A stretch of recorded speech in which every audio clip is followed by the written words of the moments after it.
नमस्कार, स्वराज करियर में आपका स्वागत है। मैं हूं आपके साथ दीपक भदौरिया। स्वराज करियर में आज बात करेंगे इलेक्ट्रॉनिक्स एंड कम्युनिकेशन डिपार्टमेंट के बारे में। छात्रों के लिए कितना सही है ये कोर्स और भविष्य में इसको लेकर कौन कौन से जॉब मिलते हैं और छात्र इसे कैसे चुने, इस पर ज्यादा चर्चा के लिए मौजूद है हमारे साथ प्रोफेसर सत्यार्थ तिवारी जी, जो कि department of electronic and communication Bhabha university से हैं। और इसी के साथ उनसे जानेंगे कि कैसे इस फील्ड में जाया जा सकता, तमाम सारी जानकारी उनसे लेंगे।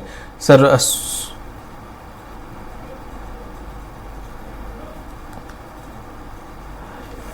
जी सर, आपका स्वराज करियर में आपका बहुत बहुत स्वागत है। सर, जिस तरीके से देखा जाए कि अभी फिलहाल हम देख रहे हैं कि बच्चों के पास, लोगों के पास फील्ड तो बहुत सारे हैं, लेकिन दिक्कत आती है कि कौन सा चुना जाए, कौन सा नहीं चुना जाए। तो अब ऐसे में इलेक्ट्रॉनिक्स एंड कम्युनिकेशन में 10th के बाद और 12th के बाद कैसे जाया जा सकता है, कौन कौन से डिपार्टमेंट हैं और कैसे इसकी पढ़ाई पूरी कर सकते हैं, और साथ ही साथ आगे चल के इसमें कौन कौन सा भविष्य देखते हैं बच्चे। सबसे पहले सर धन्यवाद सर कि मुझे इस कार्यक्रम में आमंत्रित किया गया। तो सबसे पहले स्टूडेंट्स के पास जो चॉइसेस रहती हैं वो 11th-12th में उन्हें साइंस लेना कंपलसरी रहता है। 11th-12th में साइंस लेने के बाद वो बीटेक में एडमिशन के लिए एप्लीकेबल रहते हैं। तो इसमें इंजीनियरिंग में 4-5 कोर ब्रांचेस हैं, उनमें से एक कोर ब्रांच है इलेक्ट्रॉनिक्स एंड कम्युनिकेशन, जो कि communication sector core electronics sector की ओर लेके जाता है।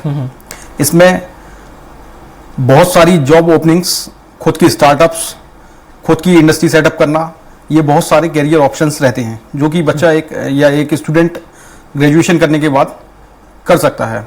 गवर्नमेंट सेक्टर की बात की जाए तो हमारे पास पब्लिक सेक्टर अंडरटेकिंग्स हैं, रेलवेज हैं, बैंक्स हैं, डिफेंस है, सिविल डिपार्टमेंट्स हैं। तो यहाँ पर गवर्नमेंट जॉब्स की ओपनिंग्स रहती है। और अगर प्राइवेट सेक्टर्स की बात करें तो जैसा कि पूरे विश्व में मालूम है कि भारत की आईटी इंडस्ट्रीज पूरे विश्व में लीड कर रही है। बिल्कुल सही। तो एक कैरियर ऑप्शंस में हमें आईटी इंडस्ट्रीज भी रहती हैं। ठीक है, सबसे पहले जैसे आपने बीटेक का, बीटेक की इसके ब्रांच है, ठीक है, इंजीनियर के बाद, ठीक है, बीटेक के बाद बहुत सारे ऑप्शन आपके पास अवेलेबल है, बहुत सारे फील्ड के। लेकिन हाँ, अगर कोई बच्चा ये है कि 10th करके ही अगर इसमें कुछ डिप्लोमा वगैरह करना चाहे या शॉर्ट टर्म कोर्सेज कुछ करना चाहे, या फिर वो पहले से बीएससी सब्जेक्ट ले चुका है, बीटेक उसने नहीं किया है, तो वो कैसे इसमें जा सकता है, कैसे अप्लाई कर सकता है, उसके लिए क्या कुछ है? देखिए, अब एजुकेशन जो सिस्टम है वो परंपरागत तरीके से बहुत ज्यादा बदल चुका हुआ है। अगर कोई विद्यार्थी 10वीं के बाद या 10th क्लास के बाद अगर मतलब इंटरेस्ट है उसका इंजीनियरिंग में, तो वो डिप्लोमा इलेक्ट्रॉनिक्स में एडमिशन लेके डिप्लोमा इन इलेक्ट्रॉनिक्स इंजीनियरिंग कर सकता है। अगर किसी बच्चे का आईटीआई में इंटरेस्ट है, मतलब सिर्फ उसे मैन्युफैक्चरिंग या इंडस्ट्री में जाना है सीधे 10th के बाद, तो वो आईटीआई भी कर सकता है। तो इस तरीके से बच्चे को ऑप्शंस हैं कि वो 10th के बाद डिप्लोमा, और डिप्लोमा करने के बाद भी उसे फिर से कुछ पढ़ाई की इच्छा होती है या उसे लगता है कि मुझे ग्रेजुएशन करने की जरूरत है, तो आफ्टर 10th क्लास वो बीटेक में भी एडमिशन ले सकता है। ठीक है, अगर मान लीजिए जो शॉर्ट टर्म डिप्लोमा जिसने किया है उसके लिए कौन कौन से फील्ड ओपन हो सकते हैं, वो किस किस फील्ड में जा सकता है, क्या गवर्नमेंट फील्ड के लिए भी अप्लाई कर सकता है? बीटेक वाला उस पर हम बात करेंगे, लेकिन अगर हम 10th के बाद शॉर्ट टर्म कोर्सेज जो भी करता है उसके लिए क्या अपॉर्चुनिटी है? जैसे गवर्नमेंट जॉब्स की बात करें तो वहाँ पे जो इंजीनियर्स के लिए 2 एंट्री रहती हैं, एक रहती है ग्रेजुएट इंजीनियर ट्रेनी और एक रहती है जूनियर इंजीनियर। तो जो ग्रेजुएशन किया हुआ इंजीनियरिंग पास आउट रहता है वो रहता है ग्रेजुएट इंजीनियर ट्रेनी, और जो डिप्लोमा इंजीनियरिंग करके आता है या 10th के बाद डिप्लोमा करके आता है वो जूनियर इंजीनियर कहलाता है। तो कोई भी इंडस्ट्री में जनरली इंजीनियर्स के लिए 2 पोस्ट रहती हैं, या तो जूनियर इंजीनियर या ग्रेजुएट इंजीनियर। तो डिप्लोमा करने के बाद वाला विद्यार्थी जूनियर इंजीनियर कहला सकता है। तो जूनियर इंजीनियर के लिए कौन कौन से डिपार्टमेंट है जहां वो जा सकता है इंडस्ट्रीज को छोड़ के? जूनियर इंजीनियर, एक तो गवर्नमेंट सेक्टर तो कन्वेंशनल सेक्टर है ही हमारा। अगर हम प्राइवेट सेक्टर्स की बात करें तो प्राइवेट सेक्टर में हमारे पास जैसे जितनी भी इंडस्ट्रीज हैं या इलेक्ट्रॉनिक्स इंडस्ट्री है, तो वहाँ पे जूनियर इंजीनियर्स की हमेशा एप्लीकेबिलिटी रहती है, सिविल, मैकेनिकल, इलेक्ट्रिकल। तो जो भी जूनियर इंजीनियर रहता है वो कन्वेंशनल डिपार्टमेंट इलेक्ट्रिकल इंजीनियरिंग रहता है, तो वहाँ पे जूनियर इंजीनियर मतलब ज्वाइन कर सकता है इंडस्ट्री। ठीक है, अगर इन्हीं में से कोई ये चाहे कि उन्होंने शॉर्ट टर्म डिप्लोमा कर लिया है, कुछ साल का एक्सपीरियंस ले लिया, अब वो नहीं चाहता जॉब करे, अब वो चाहता है कुछ का कुछ व्यवसाय डाले, इतना उसने कुछ सीख लिया है, या वो चाहता है कि छोटा बड़ा जो भी व्यवसाय वो डालना चाहे वो डाल सकता है, जिसमें वो काफी ज्यादा समर्थ हो चुका है, तो अब वो खुद का व्यवसाय कैसे डाल सकता है, या खुद का व्यवसाय डाल सकता है कि नहीं डाल सकता? देखिए, खुद का व्यवसाय अब जैसा कि हम सभी को ज्ञात है कि government jobs day by day कम हो रहे हैं।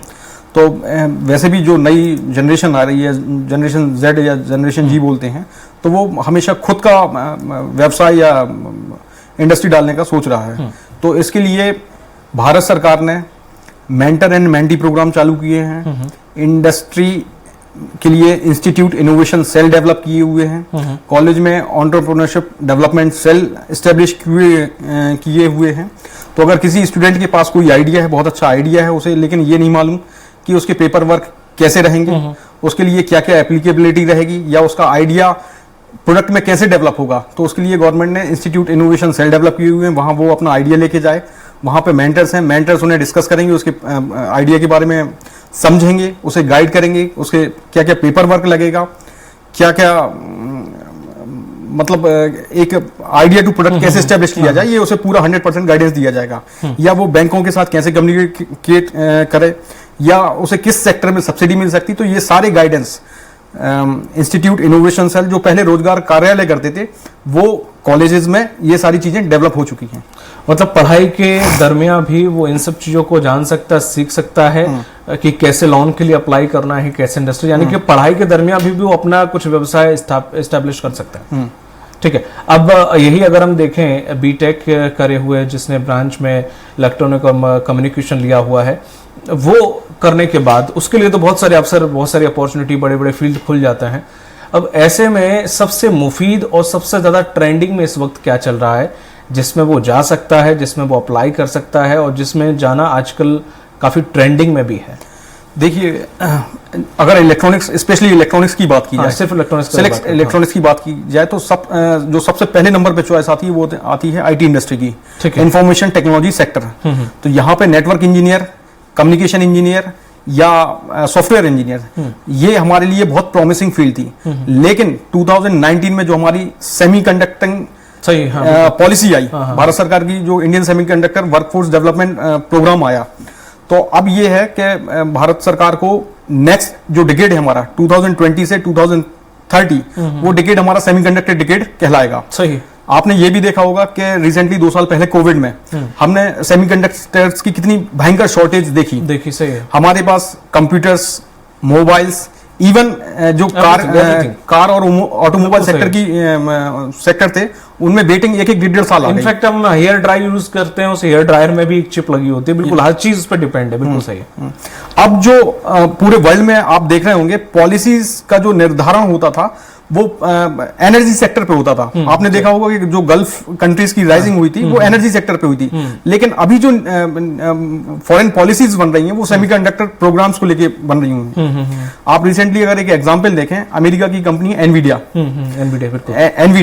तो एनवीडिया ने कल कुछ फॉरेन नेशंस के जो स्पेशल चिप रहती है उसको कट कर दिया। तो वो चिप कट करने से वो देश लगभग 10 साल पीछे हो जाएंगे। ये एनवीडिया वही कंपनी है जो ग्राफिक कार्ड्स वगैरह बनाती है? बिल्कुल सर, बिल्कुल ग्राफिक्स कार्ड बनाती है। तो इन्हीं सब पॉलिसीज को देखते हुए 3 साल पहले कोविड में भारत सरकार ने हमारे यहाँ जो हमारे मिनिस्टर ऑफ इंफॉर्मेशन टेक्नोलॉजी, तो वो एक इलेक्ट्रॉनिक्स इंजीनियर हैं। आप अश्विनी वैष्णव हैं जो रेल मंत्री हैं, वो एक इलेक्ट्रॉनिक्स इंडस्ट्री हैं। हमारे आईटी राज्य मंत्री हैं, वो भी इलेक्ट्रॉनिक्स इंडस्ट्री हैं। तो इन 2 मिनिस्टर्स और बाकी इलेक्ट्रॉनिक्स एंड आईटी डिपार्टमेंट ने मिलकर एक इलेक्ट्रॉनिक्स के लिए एक बहुत पॉलिसी बनाई जो कि 2050 तक है। तो इसके लिए Indian semiconductor workforce development plan establish किया गया है। तो अगर किसी भी स्टूडेंट्स को या कोई ग्रेजुएट इंजीनियर है, उसे लगता है कि मुझे इंडस्ट्री में जाना है, तो इस प्लान के तहत वो वहां पे जाके रिसेंटली इंडस्ट्री में, इलेक्ट्रॉनिक्स इंडस्ट्री में क्या चल रहा है, उसके लिए उससे संबंधित ट्रेनिंग करे और इंडस्ट्री में आ जाए। तो ये एक बहुत बढ़िया ISWDP प्रोग्राम है, ये ज्वाइन कर सकते हैं स्टूडेंट्स। ठीक है। अब इसके अलावा भी जैसे कि आपने इलेक्ट्रॉनिक की बात की, तो आजकल ईवी की जो गाड़ियां हैं उनका व्यवसाय बहुत तेजी से भारत में उभर रहा है और आने वाले समय में बहुत बूम करने वाला है। तो इसमें बहुत अच्छी वैकेंसीज हैं, अपॉर्चुनिटी बहुत सबसे ज़्यादा है, क्योंकि अभी तक पूरे देश में जापानीज, चाइनीज़ और कुछ ऐसी कंपनियों का ही दबदबा होता था, लेकिन अब भारतीय कंपनियां भी इसमें काफ़ी ऊपर उठकर आ रही हैं। हम देख रहे हैं कि बाइक में, स्कूटी में कुछ मतलब पहले जो 1-2 कंपनियां होती थी, आज 100 से 150 से ज़्यादा इंडियन, मेड इन इंडिया जो है वो कंपनियां काम कर रही हैं इस पूरे काम को लेकर? देखिए, इलेक्ट्रॉनिक्स सेक्टर की एक बहुत बढ़िया जो कोर सेक्टर और है आजकल जो उभर के आ रहा है वो है ईवी सेक्टर, इलेक्ट्रॉनिक व्हीकल्स या इलेक्ट्रिकल चार्जिंग व्हीकल्स जो हैं।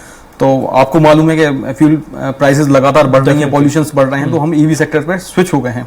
आपने देखा होगा यूरोपियन नेशंस में ईवी सेक्टर्स की डिमांड हाफ होती जा रही है, लेकिन इंडिया और साउथ एशियन कंट्रीज में ईवी की डिमांड्स डबल और ट्रिपल से राइज हो रही है। तो इस राइज होने का मेन कारण है हमारे यहाँ की पॉपुलेशन, और ये पॉपुलेशन है जो ईवी में कंजम्पशन हमारा बढ़ा रही है। तो इस सब चीज को देखते हुए आपका जो ऑटोमोबाइल हब है भारत में वो है चेन्नई।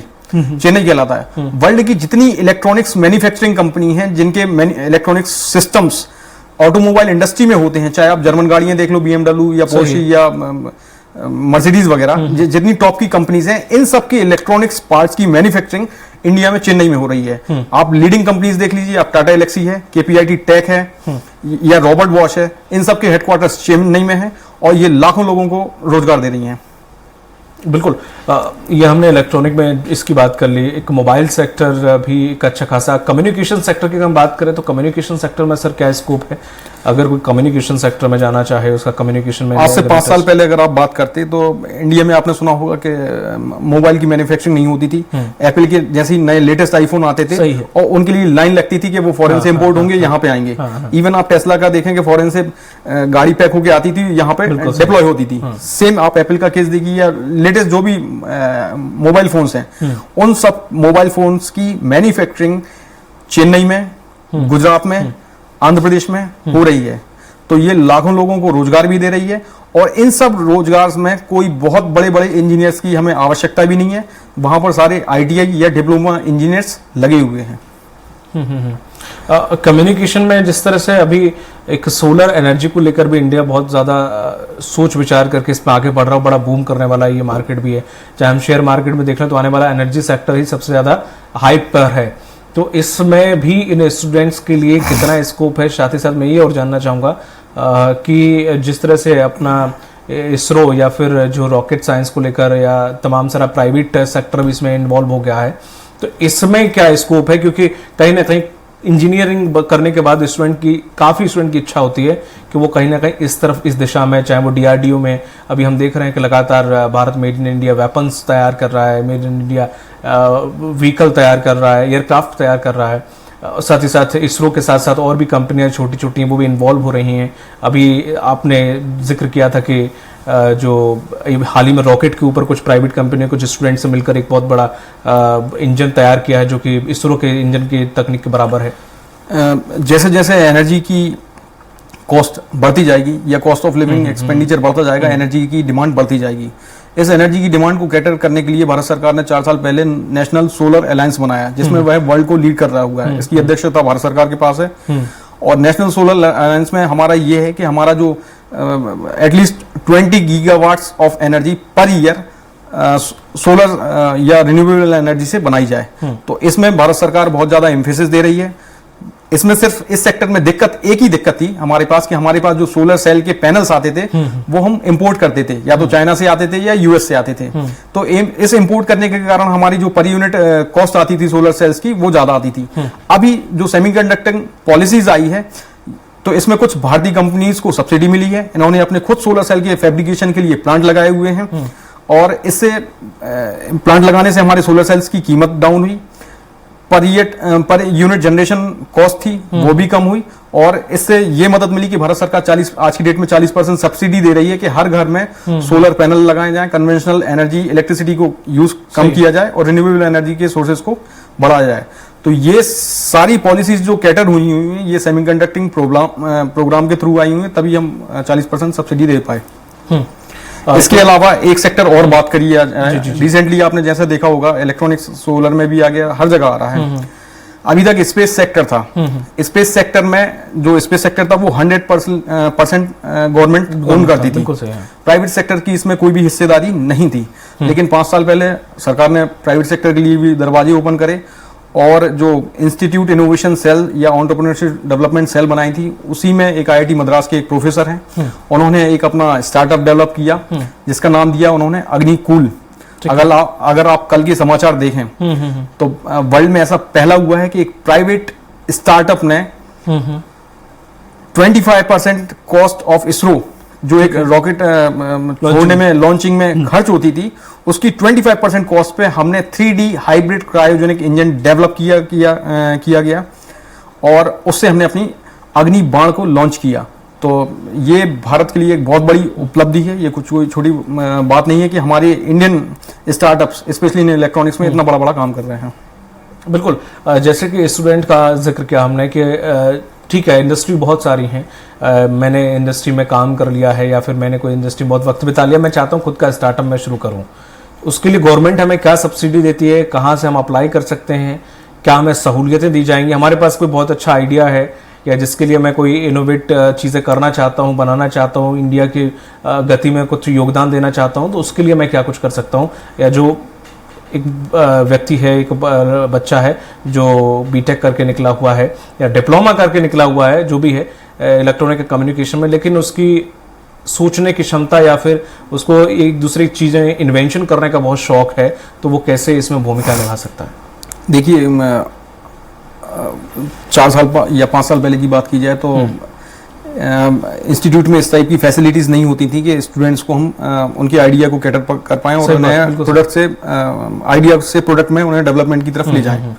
लेकिन अभी सारे इंस्टीट्यूट्स में या जो AICTE अप्रूव्ड इंस्टीट्यूट्स हैं उनमें कुछ नोडल सेंटर्स बनाए गए हुए हैं। वहाँ पर इंस्टीट्यूट इनोवेशन सेल डेवलप की गई हुई है। ये सेल हमारे भाभा यूनिवर्सिटी में भी है। अच्छा, एंटरप्रेन्योरशिप सेल, डेवलपमेंट सेल भी स्टैब्लिश की गई हुई है कि कोई भी विद्यार्थी आइडिया से प्रोडक्ट में कैसे रूपांतरित हो या एक उद्यमी कैसे बने। तो इसके लिए भाभा यूनिवर्सिटी में भी ये सेल्स डेवलप की गई हुई हैं। कोई विद्यार्थी पढ़ाई के दौरान ही या तो भाभा का विद्यार्थी हो या बाहर का भी विद्यार्थी अगर हमारे पास आता है तो उसको हम आइडिया को प्रोडक्ट में कैसे डेवलप कर लें, उसके लिए हम मेंटरशिप देते हैं और क्या क्या उसके लिए पेपर वर्क लगेगा, क्या क्या उसके लिए प्रोसेस रहेगी, उसे नेक्स्ट स्टेप पे कहाँ पे जाना रहेगा, क्या करना रहेगा, ये सारी गाइडेंस मिलती हैं। इवन अगर कोई विद्यार्थी, कहीं का भी विद्यार्थी, उसमें ये कंपल्शन नहीं है कि ये विद्यार्थी भाभा का होना चाहिए या भोपाल का होना चाहिए या बाहरी प्रदेशों का होना चाहिए। कोई भी विद्यार्थी हो, अगर आइडिया लेके आता है, उसके पास आइडिया है लेकिन उसे ऑफिस की उपलब्धता नहीं है, तो हमारे भोपाल नगर निगम में भी जो स्मार्ट सिटी है गोविंदपुरा में, वहां पे उसे स्पेस या ऑफिस की आवश्यकता है तो वो फ्री ऑफ कॉस्ट स्पेस या ऑफिस उसे प्रोवाइड किया जाएगा कि वो उस ऑफिस में बैठे, दिन भर अपना काम करे और जो आइडिया है वो उसे आगे प्रोग्रेस करे। तो ये सारी फैसिलिटीज भी मध्य प्रदेश सरकार स्मार्ट सिटीज में दे रही है, भारत सरकार इंस्टीट्यूट इनोवेशन सेल के थ्रू दे रही है, एंटरप्रेन्योरशिप डेवलपमेंट सेल के थ्रू दे रही है।